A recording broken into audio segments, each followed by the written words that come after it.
Hello friends, मैं सुनील आपका एक बार फिर से सहारे क्लास में स्वागत करता हूँ। ठीक है, तो आज का मुख्य टॉपिक है भारत में संविधान का उदय। भारत में संविधान का उदय किस प्रकार से हुआ, वो हमारा मेन टॉपिक है। ठीक है दोस्तों, तो आज स्टार्ट करते हैं। भारत में संविधान का उदय। भारत में स्वराज की मांग की गई, स्वशासन संविधान सभा कहते हैं। किस प्रकार से हुआ? अप्रत्यक्ष और प्रत्यक्ष रूप से। ठीक है दोस्तों, अप्रत्यक्ष रूप को फर्स्ट देखते हैं। 1895 में, सन याद रखिएगा, 1895 में बाल गंगाधर तिलक ने कहा, क्या कहा? स्वराज मेरा जन्मसिद्ध अधिकार है। याद रखिएगा, बाल गंगाधर तिलक ने कहा 1895 में, स्वराज मेरा जन्मसिद्ध अधिकार है। 1906, इसके बाद 1906 दादा भाई नौरोजी, याद रखिएगा ये मेन है ना। 1906 दादा भाई नौरोजी स्वराज शब्द का प्रयोग प्रथम बार किया। क्वेश्चन में आता है स्वराज शब्द का प्रयोग प्रथम बार किसने किया? तो सन 1906 में दादा भाई नौरोजी ने स्वराज शब्द का प्रथम बार प्रयोग किया। 1922, 1906 के बाद 1922 महात्मा गांधी जी कहते हैं स्वराज अब दूर नहीं है। क्या कहते हैं दोस्तों? स्वराज अब दूर नहीं है। और अगला बात भी बोलते हैं, स्वराज अंग्रेजों का उपहार नहीं है, ये हमारा अधिकार है। महात्मा गांधी जी बोलते हैं स्वराज अंग्रेजों का उपहार नहीं है, ये हमारा अधिकार है। ये तो हो गया हमारा अप्रत्यक्ष रूप से। ठीक है, जिस प्रकार अप्रत्यक्ष रूप से हुआ, अब देखते हैं प्रत्यक्ष रूप से। 1934, 1934, जी हाँ दोस्तों, एम.एन. राय स्वराज पार्टी से थे। कौन से पार्टी से थे, ये क्वेश्चन आता है। 1934 एम.एन. राय स्वराज पार्टी से थे। 1936 कांग्रेस के फैजपुरी अधिवेशन में प्रथम संवैधानिक रूप से मांग की। स्वराज की मांग संवैधानिक रूप से कब मांग की? 1936 में। कहाँ के अधिवेशन में? फैजपुरी, कांग्रेस के फैजपुरी अधिवेशन में। जी हाँ दोस्तों, मैं आपको इतिहास में जितने भी अधिवेशन हैं मुख्य वो मैं आपको लाइन वार विस्तार से पढ़ाऊंगा। ठीक है। 1938 में जवाहरलाल नेहरू ने शर्तें दी। पहला, संविधान सभा पूर्ण रूप से वयस्क मताधिकार पर आधारित होगा। दूसरा, बिना किसी बाह्य हस्तक्षेप से।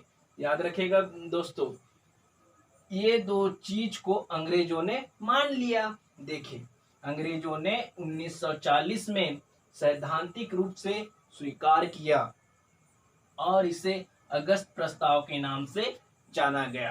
क्वेश्चन में आता है अगस्त प्रस्ताव के नाम से किसे जाना गया? तो 1938 में जवाहरलाल नेहरू ने जो शर्तें दी, पहला, संविधान सभा पूर्ण रूप से वयस्क मताधिकार पर आधारित होगा, और दूसरा, बिना किसी बाह्य हस्तक्षेप से। इस प्रकार 1940 में सैद्धांतिक रूप से स्वीकार किया अंग्रेजों ने, इसे ही अगस्त प्रस्ताव के नाम से जाना गया है। ठीक है, अब आगे देखते हैं।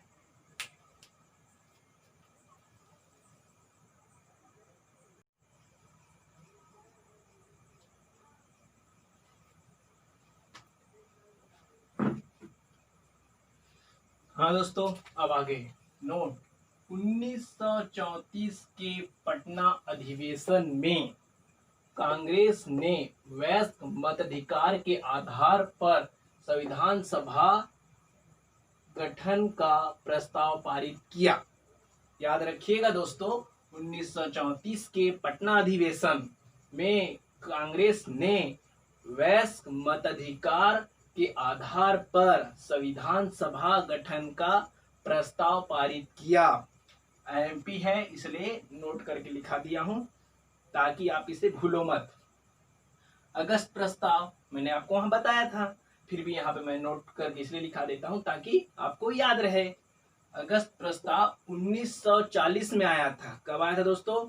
1940 में आया था। अब 1939 से 1945 आपको याद ही होगा, द्वितीय वर्ल्ड वार स्टार्ट हो गया था। 1939 में स्टार्ट हो गया था, 1945 में समाप्त हो गया था द्वितीय विश्व युद्ध। इसमें ब्रिटेन के पीएम थे विंस्टन चर्चिल, जो 1942 में क्रिप्स मिशन भेजा।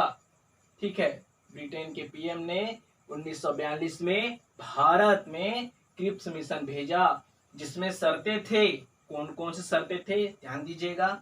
एक संविधान सभा का गठन होगा, याद रखिएगा, एक संविधान सभा का गठन होगा। इसका निर्माण द्वितीय विश्व युद्ध के बाद होगा। इसका निर्माण दोस्तों द्वितीय विश्व युद्ध के बाद होगा। ठीक है, ये थे क्रिप्स मिशन, जिसने ब्रिटेन ने भेजा था, ब्रिटेन के पीएम ने भेजा था भारत में। ये है अपना क्रिप्स मिशन 1942 में। ठीक है, इसके विरोध अब भारत में भेजेंगे, भारत ने भी तो हैं, अब इनका विरोध किया। कौन कौन व्यक्ति थे जिन्होंने विरोध किया, उसमें से हैं महात्मा गांधी। महात्मा गांधी ने कहा post dated cheque. Mahatma Gandhi ने इस प्रस्ताव को, जो ब्रिटेन से भेजा गया भारत में क्रिप्स मिशन, जो यहाँ की शर्तें थी, इस चीज को महात्मा गांधी ने पोस्ट डेटेड चेक कहा। क्वेश्चन में आता है पोस्ट डेटेड चेक किसे कहा गया और कौन कहा, कौन से व्यक्ति हैं जो पोस्ट डेटेड चेक कहा, तो महात्मा गांधी हैं। किसे कहा, क्रिप्स मिशन भेजा जिसमें जो शर्तें थी दो, एक संविधान सभा का गठन और दूसरा इसका निर्माण द्वितीय वर्ल्ड वार के बाद होगा। इसको महात्मा गांधी ने विरोध किया। महात्मा गांधी जी बोलते हैं पोस्ट डेटेड चेक। और दूसरा व्यक्ति है नेहरू जी। नेहरू ने कहा दिवालिया बैंक का चेक। नेहरू जी कहते हैं दिवालिया बैंक का चेक। इस प्रकार द्वितीय वर्ल्ड वार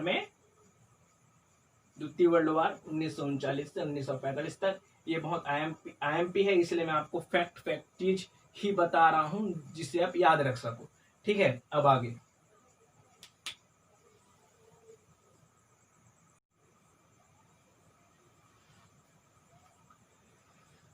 देखते हैं 1942। ठीक है दोस्तों, 1942 भारत छोड़ो आंदोलन। भारत छोड़ो आंदोलन आपको याद ही होगा। 1942 में भारत छोड़ो आंदोलन महात्मा गांधी के द्वारा, ठीक है, महात्मा गांधी के द्वारा। फिर भारत छोड़ो आंदोलन के वजह से 1946 में कैबिनेट मिशन भारत आया। कौन, कैबिनेट मिशन 1946 में। ठीक है दोस्तों, इनका उद्देश्य और सिफारिश, उद्देश्य भी है प्लस सिफारिश भी है। उद्देश्य ये था संविधान सभा का गठन करना था, सिफारिश ये था संविधान सभा का गठन करना था। ठीक है दोस्तों, अब भारतीयों की शर्तें, अब संविधान सभा का गठन तो करना है, अब भारतीयों की कौन कौन सी शर्तें थी वो देखते हैं। एक संविधान सभा होगा, ठीक है दोस्तों, इसमें 389 सदस्य होंगे। निर्वाचन होगा, कैसे, अप्रत्यक्ष होगा, सांप्रदायिक होगा। ठीक है दोस्तों, और उसके बाद वयस्क मताधिकार के आधार पर निर्वाचन होगा, जिसको स्वीकृति नहीं मिली। ठीक है दोस्तों, और एकल संक्रमणीय मत प्रणाली होगा, अनुपातिक प्रतिनिधित्व प्रणाली होगा। ये है भारतीयों की शर्तें। ठीक है, एक बार और देखते हैं भारतीयों की शर्तें।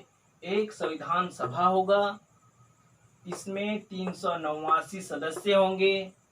निर्वाचन होगा, अप्रत्यक्ष होगा, सांप्रदायिक होगा। निर्वाचन कैसे होगा, अप्रत्यक्ष होगा, सांप्रदायिक होगा। वयस्क मताधिकार के आधार पर निर्वाचन होगा। ये भारतीयों की सिफारिश थी मगर इसे स्वीकृति नहीं मिली। एकल संक्रमणीय मत प्रणाली, अनुपातिक प्रतिनिधित्व प्रणाली, ये भारतीयों की शर्तें थी। ठीक है, नोट यहाँ देखिएगा, नोट में संप्रभु संविधान में नहीं था, संप्रभु संविधान में नहीं था। जब भारतीयों की शर्तें थी उस वक्त। ये कब जुड़ा मैं आपको आगे बताऊंगा।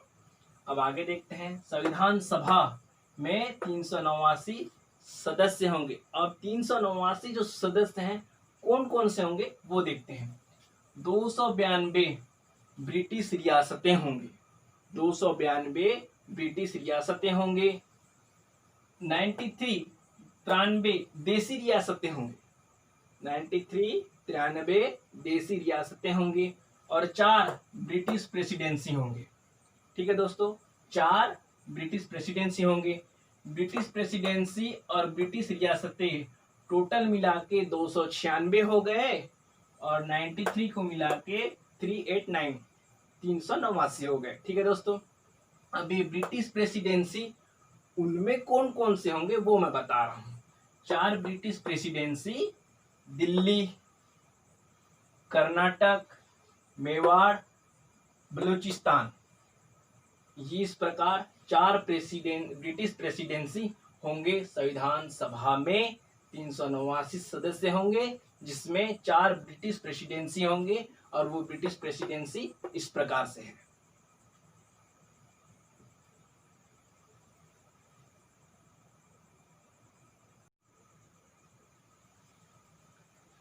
अब देखते हैं सदस्यों का निर्वाचन किस प्रकार से हुआ चुनाव। ठीक है, अप्रत्यक्ष विधि से, प्रत्यक्ष से। ठीक है, अप्रत्यक्ष से हुआ, अप्रत्यक्ष से। अप्रत्यक्ष से किस प्रकार हुआ वह देखते हैं।